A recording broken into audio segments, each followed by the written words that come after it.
Bestie, your world is literally falling apart. Is this the time for love?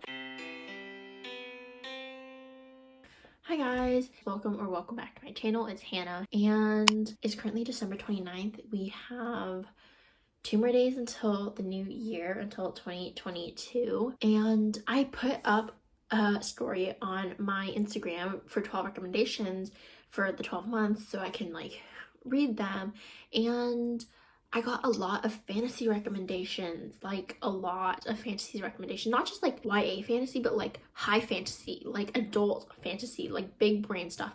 And I really don't think that like my pea-sized brain is gonna be able to like handle fantasy after like taking the last 6-7 months of just reading romance.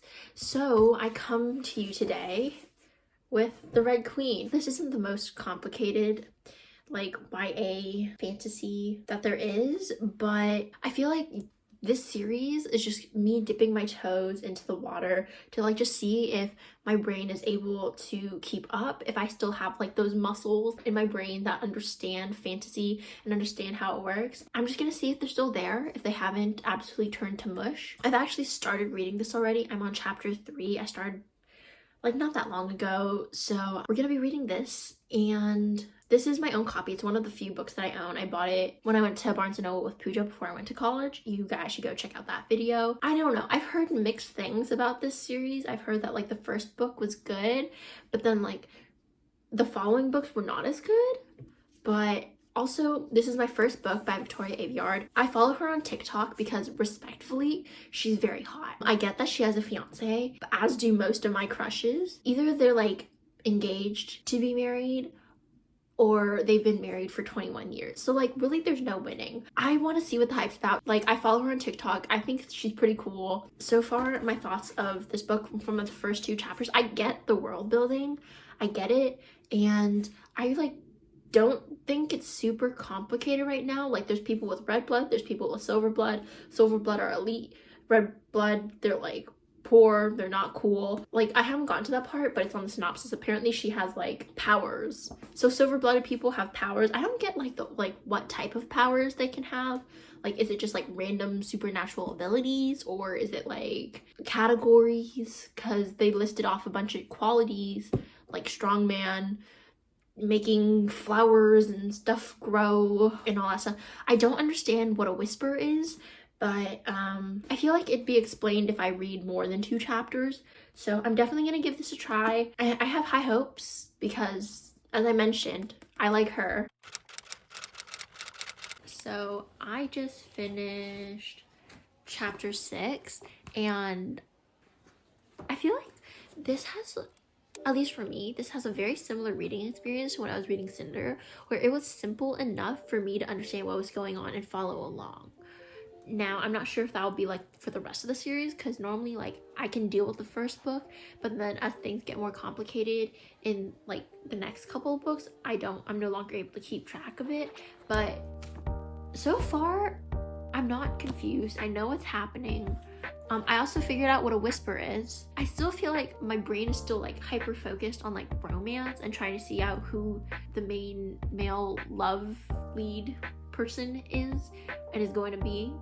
But I really don't think that that's like the main focus of this book. So far, I'm actually enjoying this book. It's pretty interesting.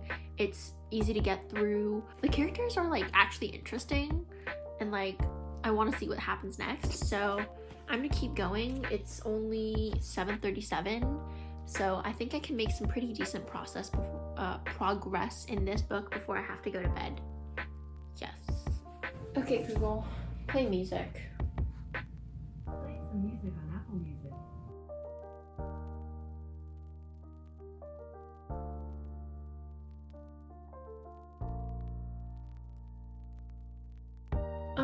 Okay, so I think I'm like around a little under halfway through. I'm on chapter 16, but I'm gonna call it a night. I'm gonna take a break from reading, but I'm gonna use these cute little magnetic bookmarks that Ria got me to hold my page.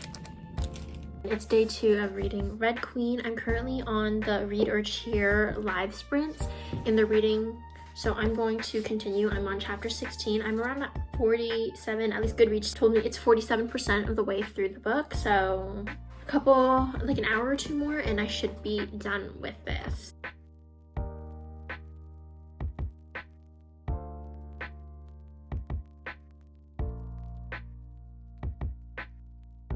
Okay, so I have hit I'm almost 100 pages from the end of this book. The third reading sprint has started for Reader Cheer, so I'm on that right now. I'm hoping to finish this book tonight. We'll see how it goes. I don't really know.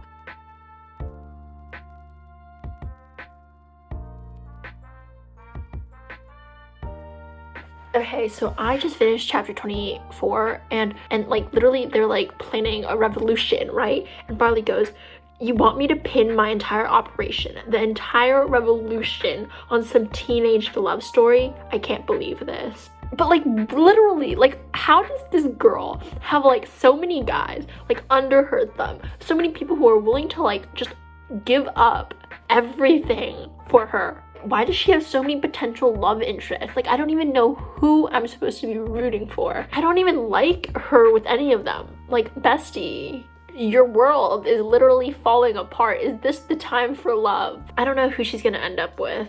What if I don't like who she ends up with? I'm gonna go back to reading. I think I have like 60 pages left, so it's not too bad. I'm sorry, I just finished chapter 25. What the fuck is happening right now? Like, everything is falling apart. I finished the book. For the last 3 chapters, all I could think of really was like, damn. It was just full of betrayal and fight scenes, and it was like really intense, and there's a lot of tension. We don't really know what's gonna happen.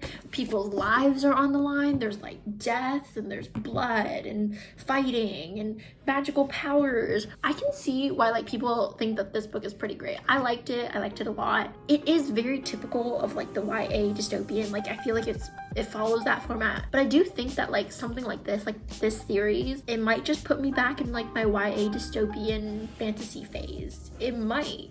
I might become a YA reader. There are so many great series that got published right as I was like graduating from middle school and went into high school, and sort of like left reading for a little bit. So I feel like maybe 2022 is the year for me to like read this stuff, to get caught up, to be in the know. So I really want to continue the series because this is a cliffhanger. I'm really hoping that I enjoy the rest of the series because I've heard mixed reviews about it. But thank you so much for watching. Please like, comment, and subscribe. Stay fresh, and I'll catch you next time.